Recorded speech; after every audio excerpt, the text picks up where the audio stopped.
We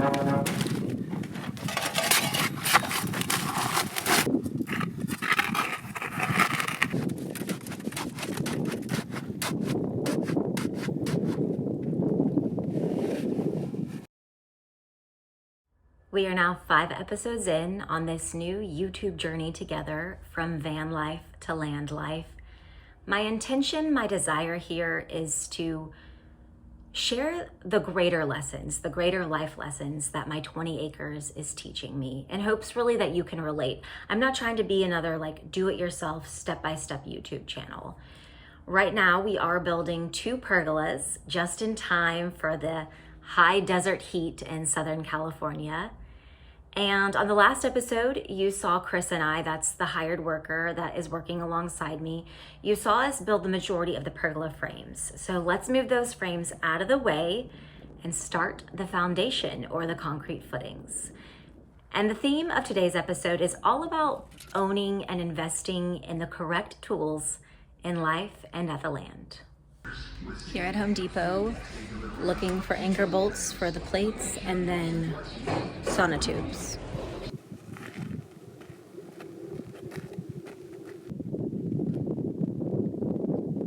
Think of being like, if I were to let go, it would still stay there, you know? And then that's how you hold it. And you just make sure that it's facing at me. Okay, the level? Yeah. Okay. This side first, and because we're not doing off of a known elevation, I'm just going to read what the number is. With this auto level, we are accurately measuring the ground level. So the auto level is going to show us the difference in ground height from where one pergola goes compared to the placement of the second pergola. The goal, of course, is for both pergolas to be level with each other. It's funny though, because I have such an untrained eye, but the ground looks level to me. Yet the numbers on the auto level, they don't lie. So we have about 1 foot of difference between the 2 sides. And then we'll just try to pull dirt that way. This is your wheelhouse, your expertise. Yeah. So it would have been easier when it was wet. Yeah.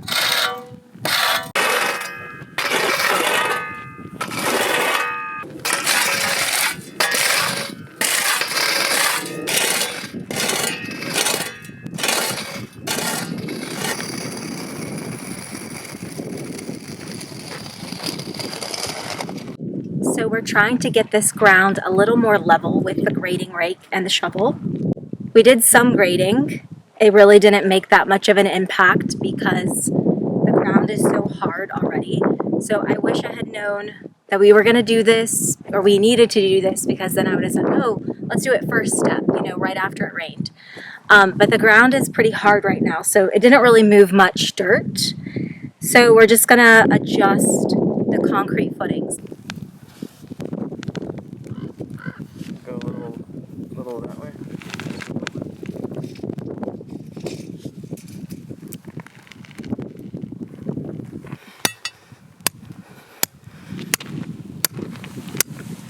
To be honest, this very, very long weekend took a lot out of me, both mentally and physically.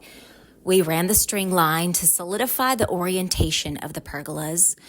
That really took a few minutes for me to grasp my head around and figure out the angle I wanted the pergolas to face based on the views. But most importantly, listen to the slope of the pad. Oh. Just came again. It's supposed to go 109.45. Gosh darn it.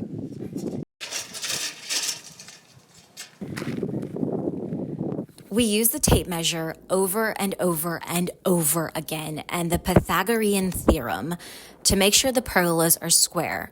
We measured, remeasured, and then measured 5 more times, over and over again, and talk about making it perfect. I really had to lean in and trust the process, lean in and trust Chris, because he is an expert who surveys for a living.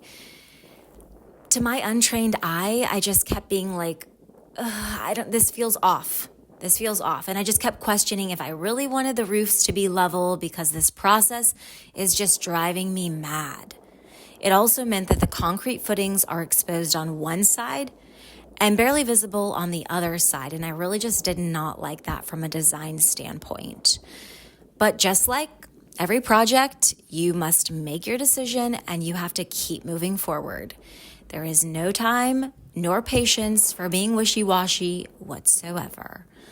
So I said, okay, we're just going to do it. We're just going to go with this. The roofs need to be level, and I can figure out later from a design standpoint how to make the concrete footings disappear. So after all that tape measuring and then the Pythagorean Theorem again and again, we went back yet again and measured with the auto level. Okay, finally, this is what I have been waiting all episode to show you. My new auger. I bought this new auger, and this is where we're gonna dive into today's theme about owning and investing in the correct tools. Because man, they really help you go farther faster and get the job done efficiently.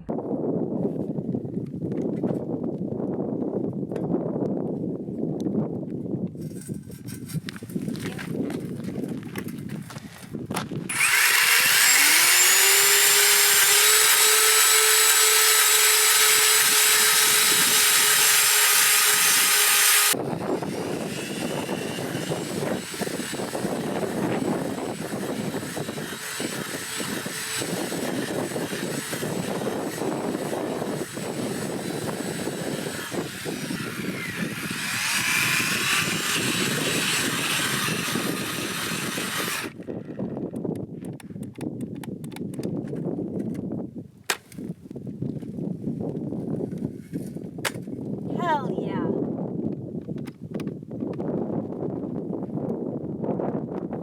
My brain and body had this resistance reaction when it came to building this Pergola Foundation. I've dug too many holes by hand with, a dig bar and a post hole digger the past 2 years to then see an auger go 24 inches deep in less than 60 seconds.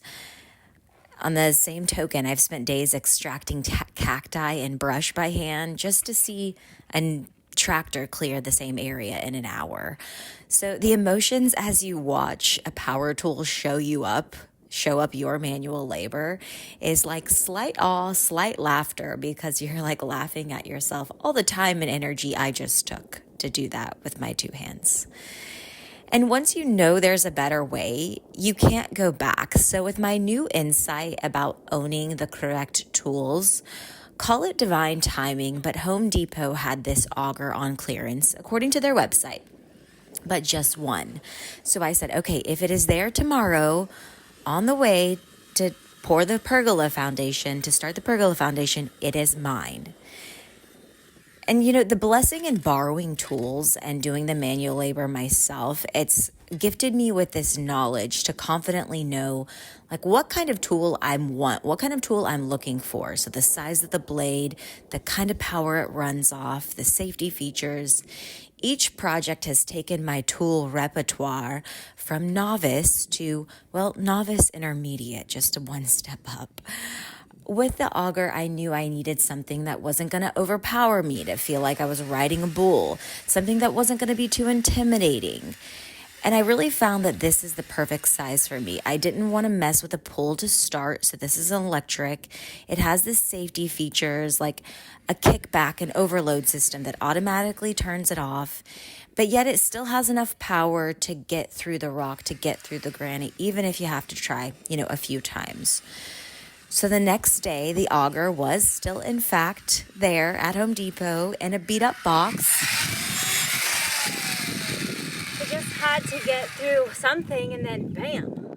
Without even asking, because of the box, the clerk said, I can take an additional $50 off. And I am really proud and impressed with my new purchase. Chris gave me a few pointers to start with on how to use it, and then I went to town and I just made the holes deep enough and then, of course, round enough for the concrete forms.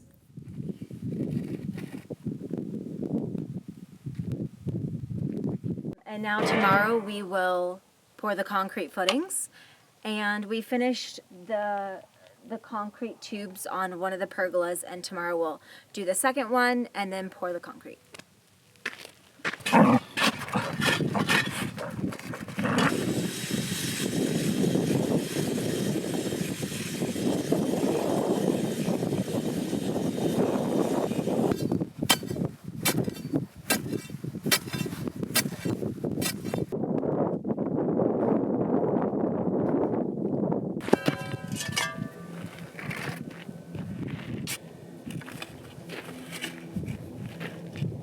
you want to do? Maybe just leave that there. Oh, sorry. I just thought about it. Let me see this. Yeah, that looks good.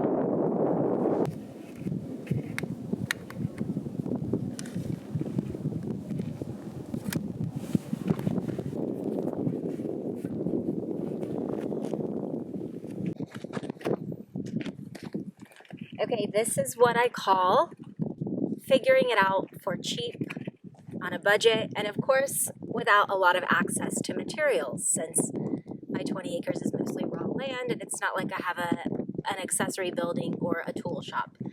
So we used the packing tape that came with the pergolas, that, you know, the pergolas were protected in some covers and some packing tape, and we married 2 concrete tubes together so that we could make sure we have enough supplies to finish out all the holes.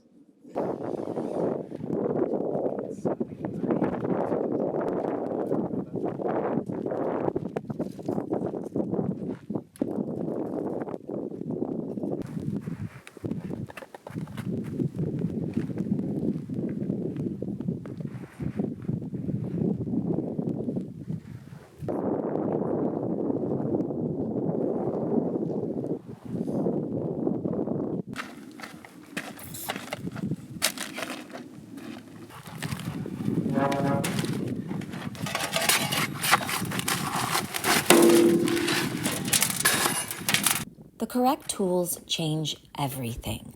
The correct tools gift you time. The correct tools help you go farther, faster. The correct tools take life from exhausting to fun. I started with a drill passed down from my mom, already owned a few saws and wrenches that built my camper van, and recently grew a collection of old and used shovels and rakes gifted to me from a worker.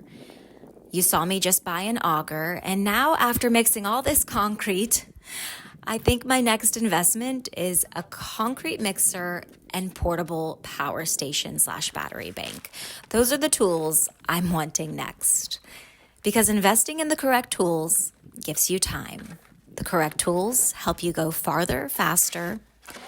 The correct tools take you and take life from exhausting to fun. Similar to investing in the correct people. But that is for another episode. I was completely exhausted day 1 and day 2. We worked past sundown just trying to get all of the concrete poured, tamped, and into the concrete form tubes so that they had 1 week to cure. And we did it. 21 bags later, all the concrete is now in. And on next Sunday's episode, we are going to finish the pergola frames and put those suckers in there so we can enjoy a nice sunset dinner or, you know, afternoon lunch, like in the high desert heat. And it will just be blissful, especially with the view, the 360-degree panoramic view. I want to dedicate this video to Marlo and Remy. Thank you so much for watching every episode. And no matter if you want to make YouTube videos, if you want to buy land, whatever you want to do, I will be right there cheering for you in life and helping you. I just want you to know that everything takes tunnel vision, consistency, and most of all, belief in yourself. Thanks for watching. I think that the reason I get choked up saying that is you have to have such strong belief in yourself, and I do, to keep working day after day, weekend after weekend, this manual labor and doing this to complete my vision, to really get to where I want to. And that's just part of my life. You know, there's so many parts that are not shown and I don't really talk about, but it's a grind right now, you know, just working and surviving and paying my rent, keeping a roof over my head. So, yeah, I would say continue to believe in yourself because that's what I am having to do right now. See you guys soon.